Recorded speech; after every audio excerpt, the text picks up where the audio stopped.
देखिए बुक में एक प्रॉब्लम है, page 176। A galvanometer has a resistance of 50 ohms। Galvanometer की रेजिस्टेंस है 50 ओम, तो गैल्वानोमीटर की रेजिस्टेंस को हम क्या नाम दे रहे हैं? RG 50 ohm. And it deflects full scale when a current of 10 milli ampere flows. Full scale, इसकी सुई आखिर में चली जाती है, इसी को हमने कहा था IG, full scale deflection. 10 milli ampere, milli का मतलब 10 की पावर -3, या यही लिख लें या इस तरह लिख लें, 10 × 10 टू द पावर -3 क्या हो जाएगा? 0.01। ठीक है ना, यही होगा ना, 10 एक्सपोनेंट -3। 1 2 3 आपको पीछे आना पड़ेगा। How can it be converted into an ammeter of range 10 amperes? मैंने कहा था ना, इस आई जो मैक्सिमम वैल्यू जो मेजर करना है, इसको इसकी रेंज भी कहते हैं। तो आई 10 एम्पियर है, कैसे करंट कन्वर्ट करेंगे जब हम शंट निकाल लेंगे? ठीक है, तो हमने फॉर्मूला लगा दिया, IG दिया हुआ है, RG दिया हुआ है, I दिया हुआ है, यही तीनों वैल्यूज चाहिए। 0.01 मल्टीप्लाई बाय 50 हो जाएगा 0.5। 10 में से 0.01 माइनस होगा 9.99, इसको इससे डिवाइड करोगे 0.05, तकरीबन 0.04 हो सकता है, 99 आ रहा हो कैलकुलेटर से, तो ये क्या हो गया? 0.05 ओम। उसने पूछा था कैसे कन्वर्ट करोगे, तो आंसर क्या है? By connecting an shunt resistance of 0.05 ohm. सही है, क्वेश्चन में था कि how can a galvanometer be converted into ammeter, इसलिए हमने आंसर में क्या लिखा?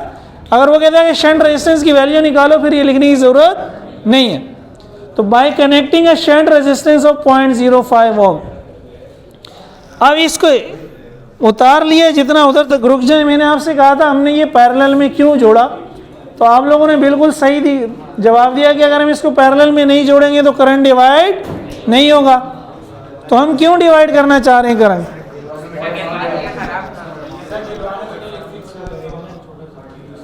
देखिए गैल्वानोमीटर की ये जो IG है, ये जो फुल स्केल डिफ्लेक्शन करंट है, फुल स्केल डिफ्लेक्शन करंट, क्या मतलब? ये IG है, maximum current that can be measured by galvanometer.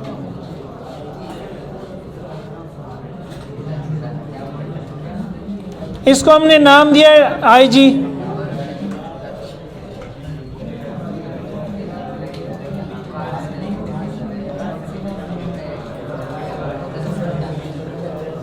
IG हमने इसको नाम दिया है। हेलो, अब मैक्सिमम डिफ्लेक्शन हो जाएगी 10 मिली एम्पियर पे। मैक्सिमम डिफ्लेक्शन हो जाएगी किस पे? 10 मिली एम्पियर पे। ये गैल्वानोमीटर का स्केल है, ये 0 है, 1 2 3 4 5 6 7 8 9 10 10 मिली एम्पियर। गैल्वानोमीटर में से 10 मिली एम्पियर गुजरेगा, पॉइंटर यहां से मूव होकर यहां पहुंच जाएगा। हमें तो 10 एम्पियर मेजर करना है, तो मैं 10 मिली से जैसे ज्यादा आऊंगा, मेरी तो सुई यहीं बैठ की रहेगी, आगे मैंने मेजर करना है 10 एम्पियर। तो होना क्या चाहिए? मैं ऐसी चालाकी करूं कि जब इसमें से 10 मिली एम्पियर गुजरे, इसकी मैक्सिमम 10 मिली एम्पियर है, मुझे मैक्सिमम कितना मेजर करना है? 10। कि जब इसमें से 10 गुजरे मिली एम्पियर, वो कब गुजरे? जब मैं मैक्सिमम 10 एम्पियर रीड करूं। यानी मैं इसी स्केल को चेंज कर दूंगा। ये गैल्वानोमीटर का स्केल है, मैं कहूंगा अब ये एम्पियर है, ये 0 है और ये 10 एम्पियर है। 0 10 मिली एम्पियर जब गैल्वानोमीटर में से गुजरे, तो उस वक्त एक्चुअल करंट आना कितना चाहिए पीछे से? 10 एम्पियर। गैल्वानोमीटर में से तो 10 मिली एम्पियर गुजरेगा, लेकिन जो आ रहा है वो कितना है? 10 एम्पियर। तो जब 10 एम्पियर 10 मिली एम्पियर पे शो होगा, तो 9 एम्पियर किस पे शो होगा? 9 मिली एम्पियर पे। 8 एम्पियर किस पे शो होगा? 8 मिली एम्पियर। तो ये अगर आपकी मिली एम्पियर की स्केलिंग थी गैल्वानोमीटर के लिए, 1 2 3 4 5 6 7 8, अगर ये मिली एम्पियर था तो इसी को आप कन्वर्ट कर दोगे किस में, एम्पियर में। अब वैल्यू वही रहेंगी, सिर्फ स्केल पे मिली एम्पियर की जगह क्या आ जाएगा, एम्पियर। तो आपको करना क्या है, इसका मतलब ये है कि जब यहां से 10 एम्पियर आए तो 10 मिली एम्पियर तो गुजरे यहां से, बाकी कहीं और चला जाए, बाकी को इसमें से गुजरना। तो एक ही तरीका है करंट को डिवाइड करने का, पैरेलल। अगर मैं शंट सीरीज में जोड़ दूंगा, सही है, तो करंट डिवाइड नहीं होगा। मैं तो चाहता हूं कि 10 मिली एम्पियर यहां से गुजरे, बाकी यहां से गुजरे। बाकी कौन सा है, ये वाला ना, ये 10 वो है I माइनस आई जी। ये 9.99 यहां से गुजरे, जब यहां से 10 गुजरे। वो कब होगा, जब मैं आर एस की वैल्यू ये ले लूंगा 0.05। अब आप जब यहाँ 0.05 जोड़ देंगे और गैल्वानोमीटर की 50 ओम जोड़ देंगे, अब आप चाहो तो कैलकुलेशन कर लो ना, आर जी कितना हो गया, आर जी आपका क्या है 50, आर एस आपका क्या है 0.05। यहाँ से करंट आया 10, सही है, करंट क्या आ गया 10। करंट पैरेलल में क्या होगा, डिवाइड होगा। करंट पैरेलल में क्या होगा, डिवाइड होगा। तो जितनी रेजिस्टेंस छोटी होगी उतना वो करंट ज्यादा लेगी, सही है ना। I is equals to V upon R, V is equal to I R. तो I is equals to resistance जितना छोटा होगा उतना वो ज्यादा करंट लेगा, और रेजिस्टेंस जितना बड़ा होगा वो इतना कम। तो करंट का कम पोर्शन यहां से गुजरेगा और ज्यादा पोर्शन यहां से गुजरेगा। आपने ज्यादा ही गुजारना है। जब 10 मिली एम्पेयर पे 10 है तो 1 एम्पेयर पे क्या होगा, यहाँ 1 मिली एम्पेयर गुजरेगा।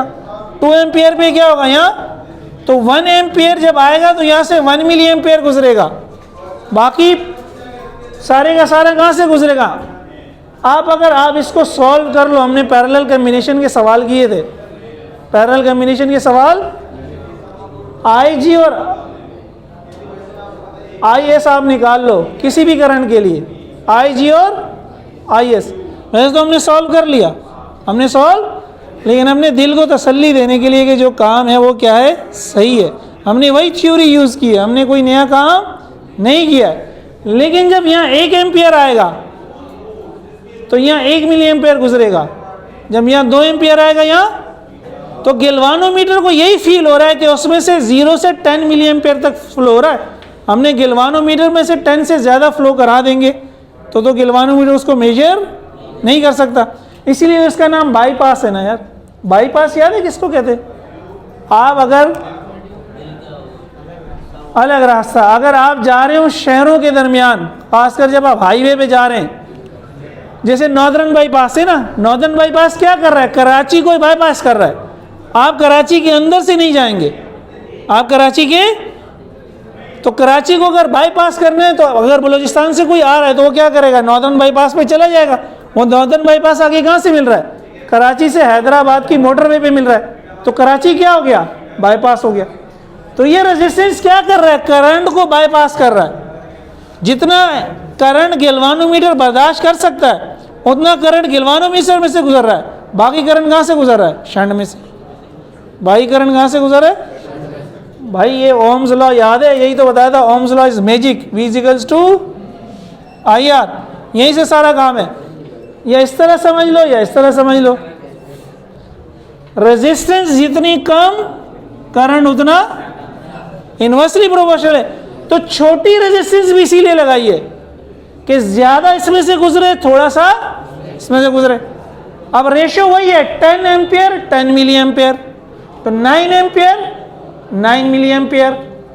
जब 9 है यहाँ से 10 एम्पियर आएगा तो इसमें से गुजरेगा जब 10 एम्पियर आएगा इसमें से गुजरेगा 10 मिली एम्पियर, बाकी 10 में से 10 मिली एम्पियर गुजार दो तो वो 9.99 बच जाता है।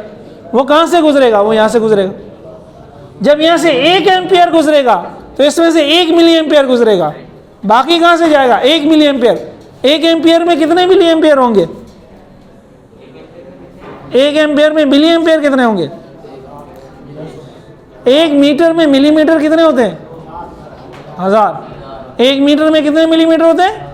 तो 1 एम्पियर में कितने मिली एम्पियर हो गया? 1000। 1 मिली एम्पियर यहाँ से गुजरेगा, 999 मिली एम्पियर यहाँ से गुजरेगा। 2 एम्पियर का मतलब 2000 मिली एम्पियर। 2 मिली एम्पियर यहाँ से गुजरेगा, 1998। बेसिकली ये कितना मिली एम्पियर है? 9990 मिली एम्पियर। 9990। 10 एम्पियर का मतलब है 10,000 milli ampere. 10,000 milli ampere current जब आया, 10 मिली यहाँ से गुजर गया, 9990 यहाँ से गुजर। ठीक है भाई, क्यों लगाई शंट पैरेलल में? तो 2 चीज़ें समझा रहा हूँ मैं। छोटी वैल्यू क्यों किया हमने? कैलकुलेशन से ही है, आंसर कैलकुलेशन से ही आ रहा है, खुद ही छोटा आ रहा है, खुद ही छोटा आ रहा है। होना भी छोटा चाहिए, क्योंकि छोटी करंट क्या करेगा, छोटी रेजिस्टेंस की वैल्यू क्या करेगी? ज़्यादा करंट ले लेगी। तो गैल्वानोमीटर की प्रोटेक्शन भी हो रही है और आपका काम भी हो रहा है। अब अगर मैंने 20 एम्पियर बनाना होगा तो ज़ाहिर है RS और छोटा हो जाएगा। अगर मैंने रेंज 10 से 20 करनी है तो ये क्या हो जाएगा? 20। ये 20 हो जाएगा, ये वैल्यू ऑटोमेटिकली बड़ी हो जाएगी ना, और छोटी हो जाएगी। नीचे की वैल्यू जब बड़ी हो जाएगी तो आंसर क्या हो जाएगा? छोटा। तो आप जितना बड़ा एमीटर बनाओगे RS उतनी क्या होती जाएगी? छोटी। अगर यही गैल्वानोमीटर हम लेंगे। ठीक है, समझ लग गई? सही है। वो गधे वाली और ऊंट वाली कहानी सुनी है? वो तो छोटी क्लासों में है ना यार। एक मालिक के पास एक गधा होता है और एक ऊंट होता है, नहीं? तो दोनों पे सामान लदा हुआ होता है, वो लेके जा रहा होता है दोनों को। तो ऊंट ज़ाहिर है ज़्यादा बोझ उठा सकता है, ऊंट पे ज़्यादा बोझ डला होता है, गधे पे कम बोझ डला होता है। सही है, ऊंट का काम यही है, ज़्यादा बोझ उठाना। तो ये हमारा ऊंट है, गधे को वो क्या कर रहा है? प्रोटेक्ट कर रहा है। लेकिन खैर उस कहानी में होता क्या है? गधा कहता है भाई मेरी तबीयत ठीक नहीं है, मुझसे चला नहीं जा रहा, तुम भी ये मेरा बोझ भी तुम उठा लो तो मैं मंजिल तक पहुंच जाऊंगा। ऊँट कहता नहीं, मैं नहीं उठाता तुम्हारा बोझ, और जाओ जाओ अपने काम से काम करो। थोड़ी दूर चलने के बाद क्या होता है? गधा गिर जाता है। तो मालिक गधे को भी और गधे को बोझ को भी ऊँट पे लाद देता है। तो फिर ऊँट दिल में सोचता है कि यार अगर मैं इसकी बात मान लेता तो मुझे क्या करना पड़ता? सिर्फ इसी का बोझ उठाना पड़ता। मैंने इसकी बात नहीं मानी तो मुझे गधे को भी उठाना पड़ रहा है, गधे के बोझ को भी उठाना पड़ रहा है। खैर यहाँ ऐसा नहीं है, गधा अपना बोझ उठा रहा है, ऊँट, लेकिन ऊँट ऐसा लगाना है कि जो ज़्यादा बोझ उठा सके, उसके मुताबिक वो हमें फॉर्मूला दे रहा है। ठीक है, फॉर्मूला हमें बता रहा है। इस तरह के न्यूमेरिकल्स आप कर सकते हैं असाइनमेंट में। 2-3 है, मैं आपको बता देता हूँ जल्दी से, आसान से न्यूमेरिकल हैं।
ये वाला जो क्वेश्चन है 2003 प्री मेडिकल 4D आखिरी पेज पे, an ammeter deflects full scale with a current of 5 ampere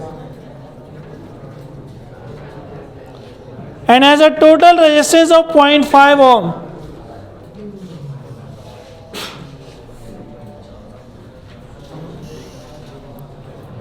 What shunt resistance is required to measure up to 30 ampere? देखिए थोड़ी सी चेंजिंग हो गई। अब 1 एम्पियर मीटर है, उसी को बड़ा बनाना है। अभी हमने क्या किया था, गैल्वानोमीटर को एमीटर बनाया था, तो 1 एमीटर को ही एमीटर बनाना है। तो ये वाला जो मेरा सिंबल था जी की जगह ए हो जाएगा एमीटर। अब इसके साथ मैं पैरेलल में जोड़ूंगा शंट रेजिस्टेंस आर एस। तो फॉर्मूले में जहां जहां गैल्वानोमीटर की वैल्यू आ रही थी वहां क्या आ जाएगी, एमीटर की वैल्यू। तो मेरा फॉर्मूला क्या था, R S is equal to I G R G. तो आई जी आर जी की जगह क्या हो जाएगा, I A R A upon I minus I G, तो आई माइनस आई ए। बस तो ये वही सारी चीज़ें दी हुई हैं, आई ए आर ए और आई पुट करेंगे आंसर आ जाएगा। ठीक है, बस ठीक है। जो नहीं होगा फिर कल बता दूंगा मैं, आप लोग ट्राई करें सारे।